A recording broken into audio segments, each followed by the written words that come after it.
Do you want to sing the song?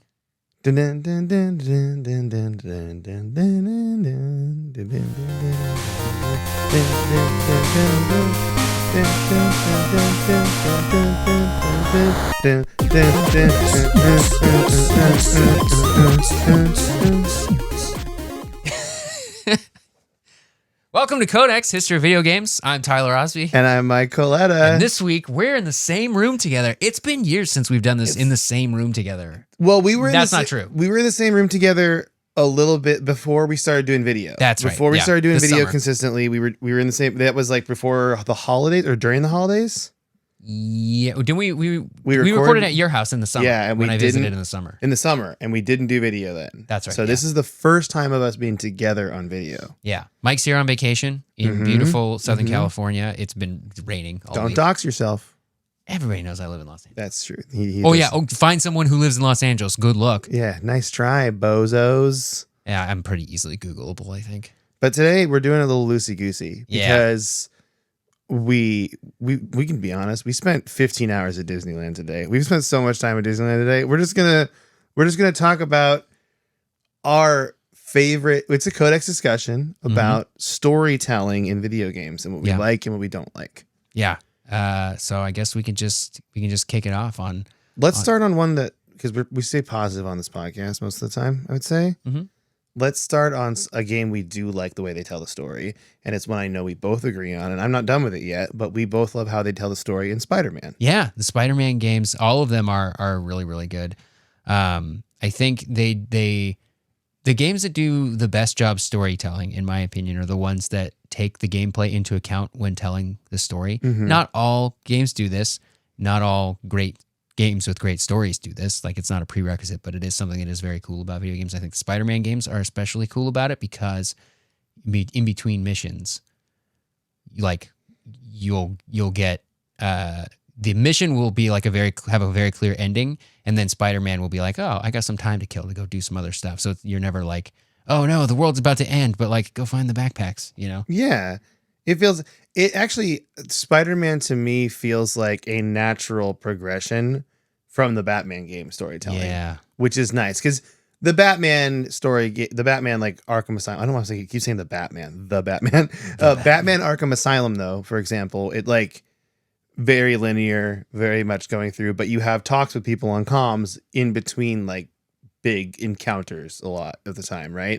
And then in Arkham City, opens up a little bit and you have some free time to kill. But I feel like Spider-Man really nailed the transitions between you are doing story stuff, like main story stuff, and then you are doing side quest stuff. Yeah. It feels like episodes of a TV show where they don't leave you on cliffhangers all that often, right? It is like each mission, you could pull each mission away and it would be its own separate little story. Yeah. A lot of the time in Spider-Man. I agree with that. Yeah. And they group together those things where if something like important or something urgent is happening, it will be part of the mission that you're already in for the most part. So it's like, you're never going to be like, end the mission. And it's like, the lizard, who's not at any of those games, the lizard, well, yeah, he is destroying some stuff. You better go destroy it. Also, I mean, you can do some side quests if you want. Yeah, it's fine. I also think I'm talking most about Spider-Man 1. Yeah. That's what I have experience with the most. Does this story style change between the other games? Not really at all. No, I think it's really well done. It's a game that knows it's a game, not in the fourth wall breaking sense, but in the telling of the story. It uses those gameplay things sort of to its advantage to its advantage, I guess, in breaking the story up and making sure, which is something that not all games do. I think another game that I think we both agree has a really, really great story. I think most people on the internet agree that it has a really, really great story, save for a few people, is the Last of Us series. That series, I think, is told a bit more cinematically. I think it's told more... it's not an open world game, so they don't give you a lot of choice in what you can be doing at any given moment. Like, you're pretty much always progressing the story. So I guess you don't run into that same issue where it's like, the world is ending. You better go save us from the final boss.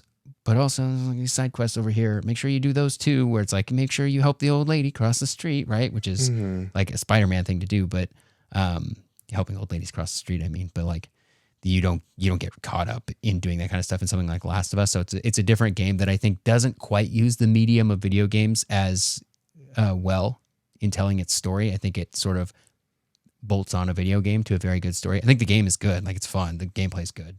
The story is great. But we all watched the show on HBO. And that's my experience with it too. So it's a story that stands apart from the game, which I think is cool. And I think that's great. But I think it also shows that it maybe doesn't make the best use of video games as a medium to tell a story. Yeah. If that makes sense. It's not a great example of a game story. It's a great example of a story in a game, but I don't think it's a great example of a game story, if that makes sense. No, that makes sense. Like Last of Us, amazing story, could be told in a movie instead. Or a TV show, and it has been to great success, right? So then I guess the question is, what we're looking for here is story that is good and is perfect for the medium of video games versus like TV shows or novels or movies. Yeah. One that I would like to hear you talk about with as few spoilers as possible, because I know you've played this game and I haven't, is The Outer Wilds. The Outer Wilds? Yeah, but like, I know we don't want to get spoiler with it, because you did play The Outer Wilds, right? I played The Outer Wilds, yes. I played both The Outer Worlds and The Outer Wilds. Well, people get confused, but The Outer Wilds is a more of a puzzle game with a time reset mechanic. Okay. So it's not storytelling, but does it have a cool story? It has a cool story as to why that's taking place. Okay. And the way it unfurls the story is more like a mystery than anything else. And I think that can only be told in a video game. You could not make an interesting movie, because we've seen time loop movies. Like, we've seen Edge of Tomorrow. And I'm just gonna use that as an example, because I feel like most people know of Edge of Tomorrow, the Tom Cruise movie with the or Groundhog Day. Or Groundhog Day. But I think Edge of Tomorrow, it's like, because I would say that The Outer Wilds is more like Edge of Tomorrow than it is Groundhog Day, as in, like, it's not funny. It's like, we're trying to get this thing done, right? And it gets worse and worse. And I just didn't like Edge of Tomorrow. I loved Outer Wilds. Did not like Edge of Tomorrow. Okay. I think a video game mechanic is better for this, you know. Okay. And I know Edge of Tomorrow is, I think, based on something else. It's based on like a comic, I think, or something. I don't know. I actually haven't seen Edge of Tomorrow. So. Oh yeah, it's not bad. It's just, I think The Outer Wilds is a better way to tell a story in a time loop sense. Deathloop.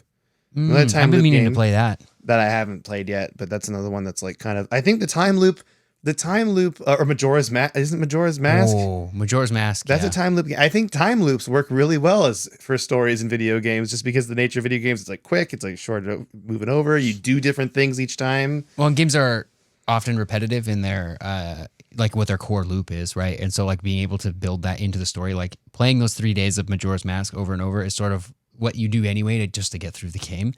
And so building why that is there into the story is cool. And I think that's what I like to see in video game stories, is stories that aren't just good stories on their own, which is great. Like, I'm not mad about that. Obviously, I love The Last of Us, but I love games that just use the medium of video games to tell a story in a really cool way.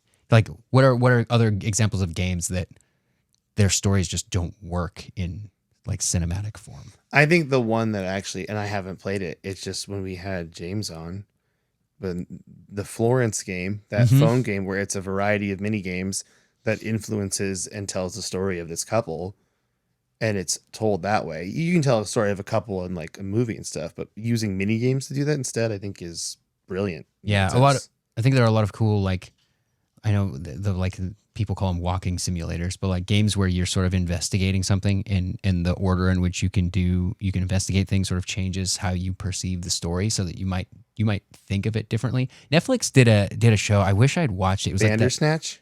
Like no. That was the one for Black Mirror. Black Mirror, right? Yeah. That I think I don't know that much about that. I think that was kind of cool, but they did a show. I think it was about a bank heist, and somebody out there has watched this and is like screaming at their computer Scream monitor. At us, yell at us, yelling at us in the car, because I didn't watch this show. But say how mad you are at Tyler in the comments. They're probably gonna be more mad at me for Edge of Tomorrow. Maybe. I mean, I don't know if that's like considered a popular movie or not. That's besides the point. So. But Netflix did this TV show where they, because they put all the episodes out at once, and in a Netflix show, traditionally you're supposed to just episode 1 through episode 12 or whatever, you watch them in order, and you get the story. This show, I think it was about a bank heist. This show, however many episodes it was, 6 or 8 episodes, or whatever, you could watch them in any order, and you learned different things, and maybe you even had different perceptions of who the good guys and bad guys were based on which episodes you watched first. I don't know if they shuffled it. That would have been really cool if they presented it to everybody in a different order, so there is no canonical order. That would be nice. That would be really interesting. And then just see what people think about it. Who was the good guy? Who was the bad guy? And depending on which episodes you watched in which order, you might have a different thought on that. I don't know if the show was successful in doing that, but I think that's a really interesting way of using the medium that you're in to tell a story in a way where the medium itself enhances that story. You couldn't do that with a movie in a movie theater. You just can't. You can't. You could do it with books, I guess, if you put out a bunch of books at the same time and then said read them in any order. But because of the way Netflix releases shows, all the episodes at once, being able just doing it in that way, just sounds really cool to me, and I really want to watch that show now because I'm just it just sounds cool. Well, it's book series that the author, when they published them, didn't necessarily put them in chronological order. They go through prequels and sequels and yeah. And then people go, well, you could read it this way, or you could read it this way. And so it's I kind of like that. Yeah, I don't usually subscribe to that kind of stuff where it's oh, well, you could watch all the Star Wars movies from episode 1 through 9, but you sort of miss out on a lot if you do it that way, right? The way the story was designed was to be told 4, 5, 6, 1, 2, 3, 7, 8, 9, right? Especially when you go 4, 5, 6, 1, 2, 3, because those are all the George Lucas movies, whether you like them or not. That is it. When people are oh yeah, I'm just gonna watch them 1 through 9, for the first time, I think you lose out on a lot. Mm-hmm. Because you miss out on no, I'm your father, right? That means that doesn't mean anything to you if you watch 1 through 3 first. You already know that. Yeah, that's true. You already know that. And I think Metal Gear gone. Solid. Yeah, Metal Gear Solid does something like that too, where you get Metal Gear Solid 2, and then 3 is a prequel. But the prequel assumes you've played the first 2 games, in terms of what details it's filling in. I mean, I guess you could play it without playing those 2, and you wouldn't necessarily be lost. But there is a lot that you miss because you don't necessarily know what to be looking for. And so you need the foundational knowledge of those first 2 games. Right. So I would never suggest to somebody to play the third one first, just for that reason, because you want to play them sort of in release order. But anyway, I thought that was cool. That the Netflix thing was just that's a cool example of using the medium you're in to tell a story in a way that you can only do in that medium. And I think the games that I'm most impressed with are the ones that do the same thing for video games. And yeah, Spider-Man is cool about that. I think there are probably some other games too. What about we kind of already touched on the Arkham games and stuff, but I'm going to ask you about a series that I've never really played, but I know you have, and that's Uncharted. Is that told is it just linear, Yep. linear all the way through? Yeah, I mean, which isn't a bad thing. I don't hate linear. Yeah. I don't think it's a bad way to tell a story. In fact, in a lot of times, it's the clearest way to do it. It's just a matter of making it feel like the game isn't playing second fiddle to the story. Yeah. They're very linear. They're told. I mean, the third game has some flashbacks in it, but to when he was a kid, things like that. And I think the fourth game probably does too. I would actually argue that the Uncharted games, and I think this probably extends to The Last of Us, and this is a larger problem with games as a whole telling stories, is I think being a game actually kind of hinders the story, because in games like that, because you have this emotional story that's being told, but then what you're playing is so different from what that story is. Drake gets shot in a cutscene. Oh my God, he's bleeding. He's probably gonna die. Drake gets shot when you're against just random baddies. It's nothing, right? Yeah. He's going to heal it up. The bullet is going to slide out. Pop right just out of him out, like Wolverine. Just right? fall right out. He heals up. He's good to go. I do think they lampshade that a little bit. I think there was an interview at some point where they're like, "Oh yeah, Drake's not actually getting hit. That's it's his luck. And when you get shot too much, his luck runs out and he takes a bullet." I don't think that's how that works. But that sounds like a load of hooey to me. Yeah, it sounds like a load of crap. But so they sort of lampshaded it with that. But it's the same kind of thing. If like if Drake shoots somebody in a cutscene, right? Especially if it's like an important character, it's like, oh my God, that person got shot. It has emotional consequences. The weight, right? Oh man, is he a murderer now? Yeah, absolutely, he's a murderer. He killed dozens of people in the game before this, right before this, moments before this. He's just freaking blasting them like all over the place, right? Mm-hmm. And he doesn't feel bad about it at all. This is a man who has murdered hundreds of people over the course of this game. Doesn't feel bad about it at all. Which is a lot like Indiana Jones, he's based on, right? True. Like, yeah. So I guess here's what I want to do. I'm going to take a game you and I both love. Okay. And let's go through the story that I feel like we can remember pretty well because it's not super complex. And we'll just see how this holds up to what we've been talking about here, okay? Okay. BioShock, the first one. Ooh. So, go ahead. Okay. Because we might be in disagreement, which they love. So if we're in disagreement, I think it does a good job as far as like crashing you there. You get in, you're blown away. You don't know what this place is. You learn about Atlas. You got to find Atlas. That's kind of your goal. Major twist. And then it goes from there, right? Do you think that works for the context of a video game? Or are you just like, we could have revealed that in a movie and who cares? Are you talking about the twist? Yeah, I guess the twist, or we're talking about the Would You Kindly twist. Sorry, this game's 15 years old. Yeah, but like, because I love this game and I love the story in this game and I think it's great. But I'm also, the more I think about it, the more I'm like, is the gameplay helping the story develop, or is it just getting me from point A to point B? I think on the whole, it's sort of getting you from point A to point B. Like the gameplay is sort of separate in that sense from the game for the most part. However, that twist specifically, the Would You Kindly twist, again, game's 15 years old. If you don't want spoilers for 15-year-old BioShock, which is a great game, and if you haven't played it, you should. But the twist is basically the bad guy has been, you've been brainwashed before this game, and the bad guy has been getting you to do stuff, basically the person who's telling you what to do and where to go in the game, as most games have. He's getting you to do that. What he's been saying the whole game is he's been using this trigger phrase, would you kindly, to get you to do something, and you just go do it. Mm-hmm. I think that twist only works in a video game. It does not work any other way because it is a commentary on you as a player. You're playing this game. He says, asks you to do something, says, would you kindly go flip that switch? Would you kindly go do this? And you don't even register that he's been saying, would you kindly, the whole game. And every single time he asks you to do something, guess what? You don't even question it. You don't even think about it. You just do it.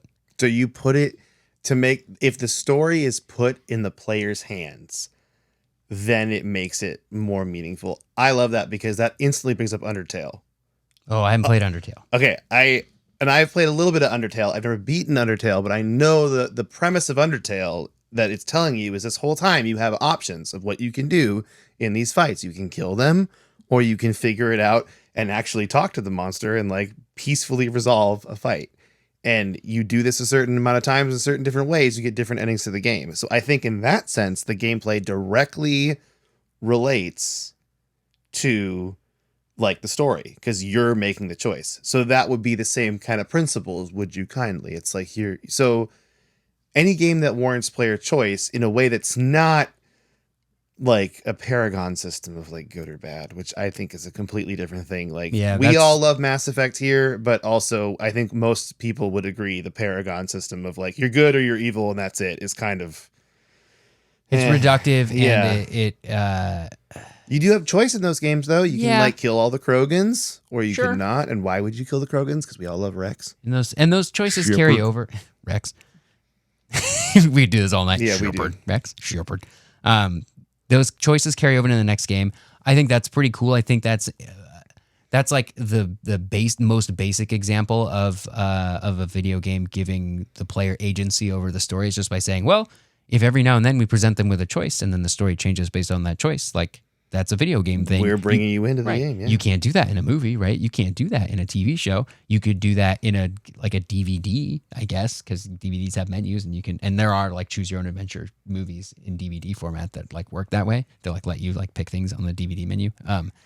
So like that's like the most basic way to do it. I think Mass Effect specifically sort of falls a little flat with it, especially once you get to like the third game and like as far as like choices having like a meaningful amount of consequences or meaning. It's like yeah, we could sit here and debate all day about Mass Effect specifically, but the concept of giving the player a choice and then having the story change based on that is interesting, and I think the most basic way to make it, like the Mass Effect story, you could do the Mass Effect story as a movie or a TV show, but you would not be able to have choice that way, and that's like kind of part of it, or at least the game was sold on that. Whether or not you think it was successful in that, we can debate all day, but like that was sort of like, I think the creators would tell you that that's what they were going for, was like, we want players to have choice and agency, right?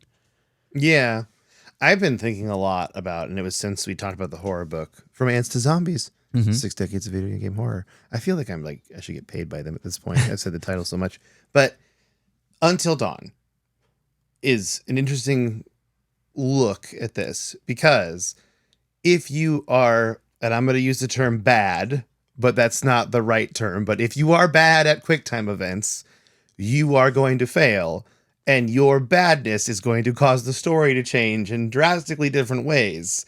And so that is like the simplest form of this. Mm-hmm. And I think that's what makes it the most engaging when you're playing as like we did, as a group of people, and we're passing the controller around. It's like, don't mess this up. Yep. You're going to kill that guy. And most of the time they died. Yeah. I think Until Dawn and Mass Effect are like different in that way, because Mass Effect, for the most part, I don't like, there are probably specific instances where maybe this isn't true, but you're presented with a choice and you pick A or B.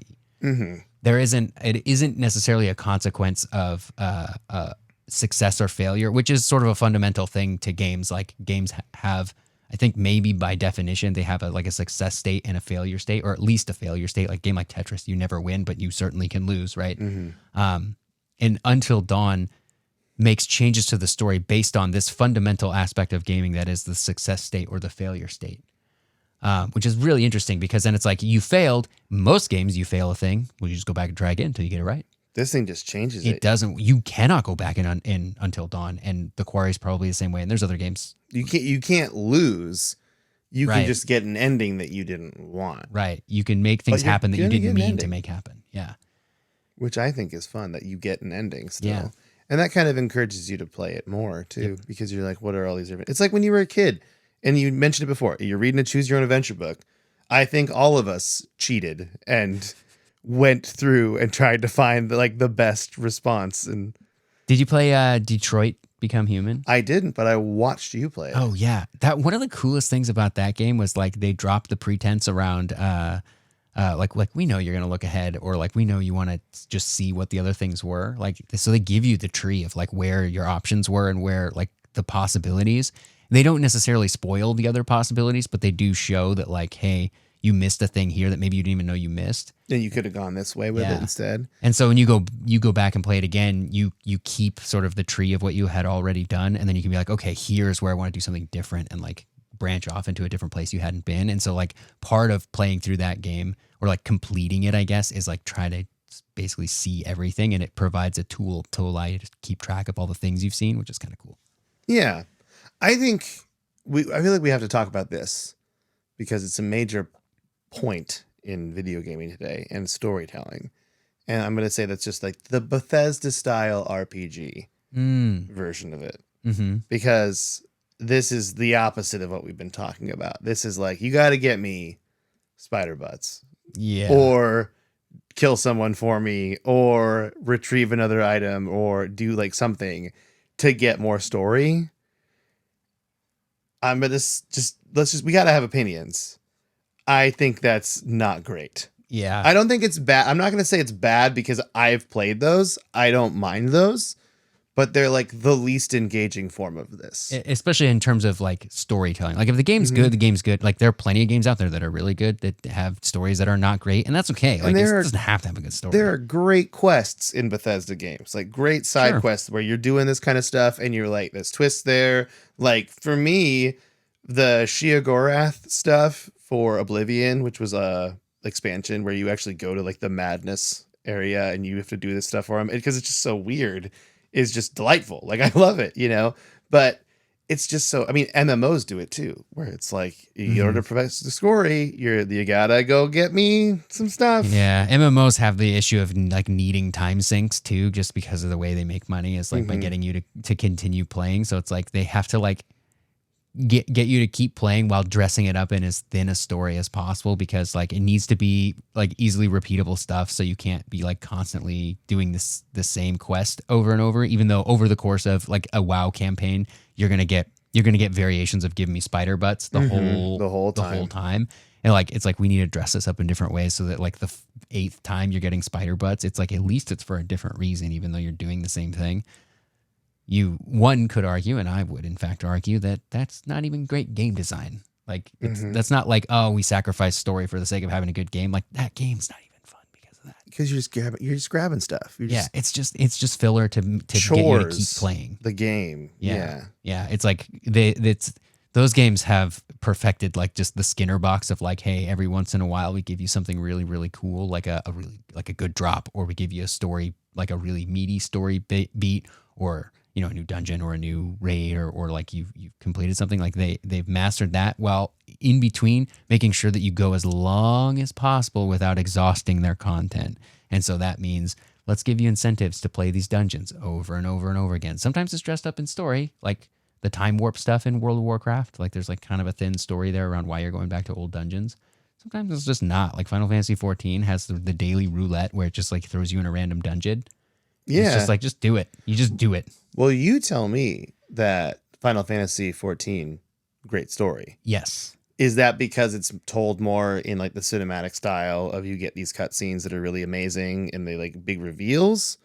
Or is it because you're doing things in the game that real time affect that story? It's not because the story is affected by the game. It's not because the moment to moment gameplay is particularly gripping. Although I do love like the higher end fights, like doing the raids, especially the really hard raids. The harder content is really, really fun. I think any MMO shines in those like puzzle solving areas. It's just like everything else that's like, go get me spider butts that bugs me.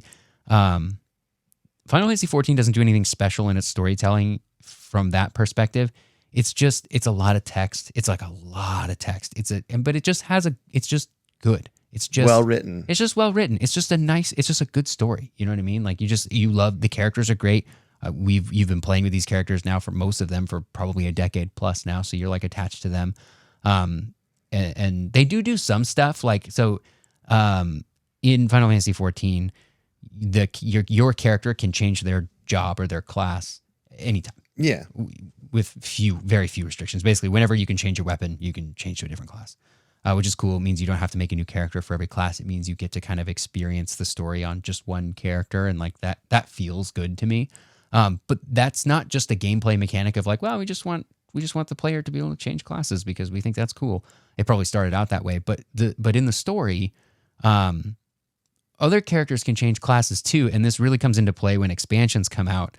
That introduce new classes, because a lot of times like your party members, they're like the story people that you hang out with that are like just part of the story and that are very important characters. They'll change class usually to like the new cool class that's in the expansion. Yeah. But it's not like it's not like weird to have a player or to have a one of these characters who was a red mage become a dancer class, right? You're not just like, oh, that's weird, they were a red mage. And now they're just a dancer. You're like, no, you can change your job right now. Anybody can. Player can. I love that. I love that even the NPCs do it too. That's great. Yeah, that's really cool. So that's sort of how they like. I think it's more of like an advertising thing of like, isn't this new class so cool? Look at your friend who's this class now.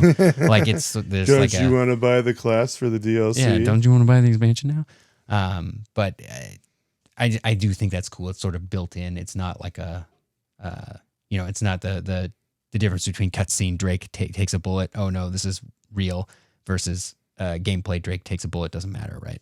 Yeah, I remember playing. Speaking of, we're talking about like MMOs. Like the first MMO I ever played was Guild Wars, the first Guild Wars, and it's a good game because it has. I forget what it's called when the whole world burns in the beginning and everything. The searing. The searing is what it's called. Yeah.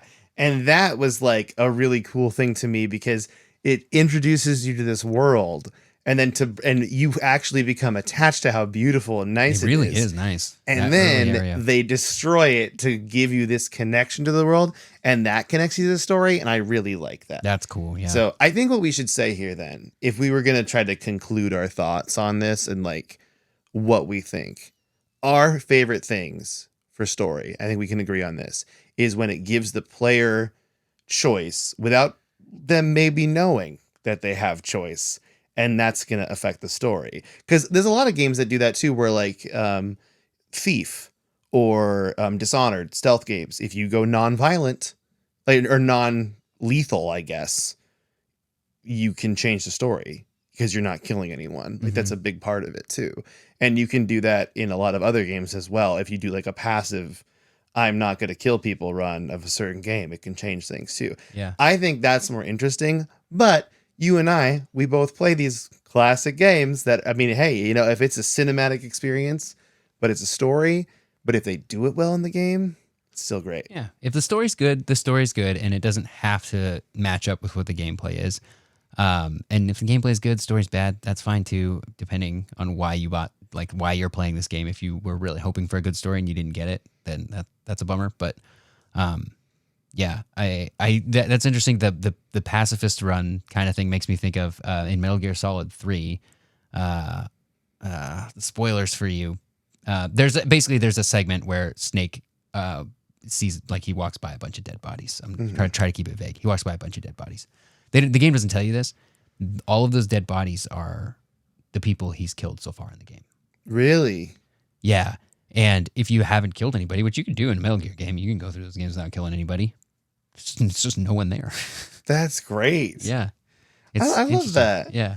Yeah, see, and it makes me think of like games I loved last year when we talked about our games. And Baldur's Gate 3, lots of choices, changes story decision, and has that. It's the nature of D&D though. Like those are naturally storytelling kind of style games, so it feels And that way. the DM can adapt story as it goes, which is a really cool thing about D&D that I have yet to see really in a video game. Maybe Baldur's Gate does a good job of that, but just like the way that a D&D game can adapt on the fly because it's a human running the thing. Yeah. It's fantastic, which is one of the many reasons it's so popular. But I was thinking about another game I played, though, Dredge, the HP Lovecraft fishing horror game I played. I talked about it a lot on the podcast. Very much like you're unlocking the next area to get the next piece of the story to move on. But in the fact that it's fun to fish and dredge and collect resources in that game to progress, it feels good. And it just, I think it's one of those things that the more you play video games, the more you notice when this is bad, busy work and you're making me do chores to get the next step of the story, this is where I get upset. Yeah. This is when I stop playing. Yeah. So I get you. I do want to, before we like wrap it all up here, I do want to talk a little bit about what I think could be really cool in stories in the future. Like what I'd love to see, the video game I'd love to see. I know everybody has opinions on AI taking our jobs, whatever. That's fine. I don't necessarily disagree. I think there's a cool opportunity in video games for like a really well done, like well tuned AI, like chatbot thing to write stories.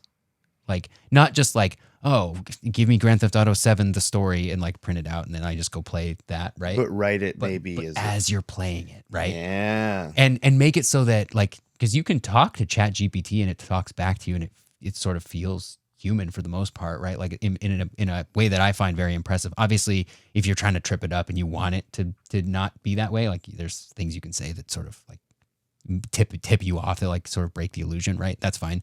But like doing something like that in a video game where and I don't know what the gameplay is that surrounds this, but you create the story as you go in a way that's sort of is like how D&D can be created as you go. Yeah. It just could be really cool to be able to like walk up to an NPC, speak to them, and have them speak back, not just like canned words, or like even if a developer writes 20 lines for a specific thing, like eventually you're gonna hear all those 20 lines, and then you'll hear them again, and that takes you out of it, right? But like being able to, and then being able to like write the story, and I'm sure that the first version of that happens like is just going to be real weird, and like people are going to figure out ways to take it down roads that are just like really crazy and really like weird that are like not good, like quality wise, I mean. But I just think it's like an interesting area to play in. And obviously I don't think every game should be that way. I'm not like suggesting like, oh, let's get rid of game writers and make games this way, but I do want to see a game that does that, because I think it tries could be cool. Yeah, I do think it could be cool. And like that's sort of the thing that like was like the promise behind like the Radiant Quest system in Oblivion, remember? Which really just ended up being like some like NPCs just like made up various reasons for you to go get bear butts like over and over. Yeah. It's like, oh, it's unique because they need, crocodile butts this time, and they need it to pay for their surgery for their mom or whatever. Like, right. Like, it's like, okay, it's not different, but I guess it is. It makes me think of the Minutemen in Fallout 4 and how they just keep making use of over. Like, okay, we get it, dude. Yeah. Like, and you can see through that illusion because you're just like, oh, you're just presenting me with just like a random thing. But I think a cool AI, like that's well tuned, give it a few more years to get a little bit better. Like this stuff has come a long way. Like that's the kind of thing that could be really cool, and one that you just like feasibly you can't do it with humans, right? You can't give a DM to every single player of a video game and like have them make up the story for that player as they go, right? Like it's just not feasible. But like it could be cool to do it with AI, I think. Yeah, you actually bringing up AI in a game like affecting the story. We didn't even talk about like the director in Left 4 Dead. Oh yeah, that's kind of an example, like an early sort of example. An early of that. reason to like it makes the players feel like they have more of a special. It builds a moment for them. If it's gonna make the game harder for you, you're gonna remember. Okay, in this like story arc for Left 4 Dead, even though it ends the same way, this moment was very hard for us, and that told our story in a different way. Yeah, that told our story, like right, like because like the four of us in this game. Yeah, in Left 4 Dead, for those who haven't played it, it has this feature called the Director that sort of like can make it makes every playthrough unique in that like, oh, maybe you get a horde of zombies at a different point, or you get different special zombies that show up at different points, and like it makes it so that playing through each campaign more than once is really fun because it's a little different every time, right? It doesn't change the story, but you're right when you say it changes our story. And some of the most compelling stories in video games are ones that aren't written by the developers at all. I think lots of any multiplayer game really, I think MOBAs especially, like when you talk about a game that you played the other night of like a MOBA, you tell the whole story, like and like we started off and we weren't doing very good, but then we made this decision to like change our strategy, and like then we started coming back, and like that's the story of that game, which is really interesting. Has that story, and that's what makes each individual game of like individual session of that game different, and that's cool. And obviously that's just players interacting with each other, creating emergent stories. But like I think another good example of that is like the EVE Online stuff. You ever read that stuff? Oh, all the stuff they've made. That's crazy. And there's no plan. That's not planned by anybody. That's real humans interacting with each other, right? Like emergent storytelling. Yeah, there's documentation of it online. Like this war that took place between all these people in EVE Online and what happened. It's great. Yeah. MMOs have that too. I mean, Leroy Jenkins is fake, but there's the famous massacre at the funeral of the woman in World of Warcraft who passed away, right? There's like that kind of stuff, stories of grieving, like stories of, and it sticks with people. People don't forget that. And they're told again. RuneScape, there was a guy who glitched out and he couldn't die. He couldn't die, and he could kill players in non-combat zones. And he killed everyone in this certain area of, what's the main area called? I've played RuneScape before. The big city. The big city. The first big city. I think it's that. Yeah, that was like the big city. I played RuneScape before it. The glitch was like he had people come over to a house party, and then he found out that he could attack people and they couldn't attack him in this safe zone, and he kept it as long as he didn't log out. So he stayed logged in, and he just murdered people in this town for hours, essentially. Yeah. So, I mean, that's the stuff. That's a whole different thing. Is like emergent storytelling is a whole different thing. Yeah, but that's fantastic. Yeah, that's what I think AI can sort of do in like a little bit more of a directed way, I guess. Of like, you can sort of sandbox it a little bit more than you can't restrict humans in that sense. You can't make them do things, but like you can have an AI that like has restrictions and sandbox placed on it. Like, hey, if this is a medieval setting, like we're not going to space, right? Like that kind of stuff. But Yeah. This actually rolls right into my what you've been playing this week. oh, Mike, what you been playing? Speaking of emergent storytelling, Yeah. I have been playing Lethal Company this week. Tell me more. Lethal Company, if you don't know what it is, it's a game. It's an indie game made by a solo developer. It's amazing. And 4 players go on to, you're a part of a team and you have a quota to meet where you have to land on planets, get salvage. Obstacles in your way include just like the terrain, but also these monsters. And a lot of them are drawn from like SCP, creepypasta kind of stuff on the internet. And you die in hilarious ways and you tell your own story. And there's no way to beat the game. You're always going to fail, essentially. But it's the journey. It truly is like, it's not about the ending. It's the journey of the friends you make along the way, or lose in the case of like, a lot of times it's like, we all walk through a door, we're all instantly murdered. Or, I mean, you turn off Discord chat, so it's just local chat or radio, if you can afford to buy a radio. And then you're walking around and then you call out and there's no one there and now you're alone. Or you get killed and your friends don't know and you're like, please don't come try to find me. There's a monster over here, but you can't tell them that. Like, it's super fun, and it makes very scary moments, but also very funny moments, which is what I love. It's like, it's just towing the line of horror and comedy at the same time. So Lethal Company, I've been playing that all week and I love it. What have you been? I want to pick that up because I would like to give it a shot. Sounds very interesting. It's very interesting. What you been playing though? Oh, this week, honestly, I really have not been playing much. I've been I just have some other hobbies that have come up and just really present themselves. I've been doing a bunch of networking stuff at my house. I do actually really enjoy it. This is not like me being like, oh, there's a whole bunch of networking chores to do. Like, I do really enjoy like setting my network up, but it means I haven't really played any games this week. Like, I don't think I played anything.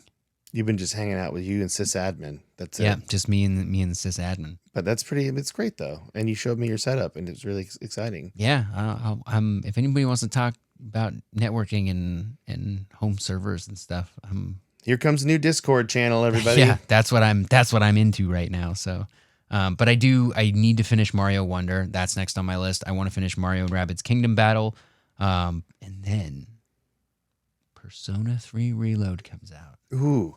Also, we got to get back on the Kingdom Hearts train. We have to get back on the Kingdom Hearts train, and we actually got a comment today on our social media that where's Kingdom Hearts. Oh. I didn't tell you yet. I was waiting for the show, but we have a request for where's the next Kingdom Hearts episode. Because we did one, right? We did like 1 or 2, and then we stopped. Because I'm gonna do. You want to play them? Yeah, I just stopped playing them because because of reasons, life. We stopped playing them because we got most of the way through the second one this summer. We played the first one. We played Chain of Memories. And we got most of the way through the second one, I think, this summer, and then for reasons we dropped off. But we should get back on that train because I need to play that. Then we got to play Birth by Sleep.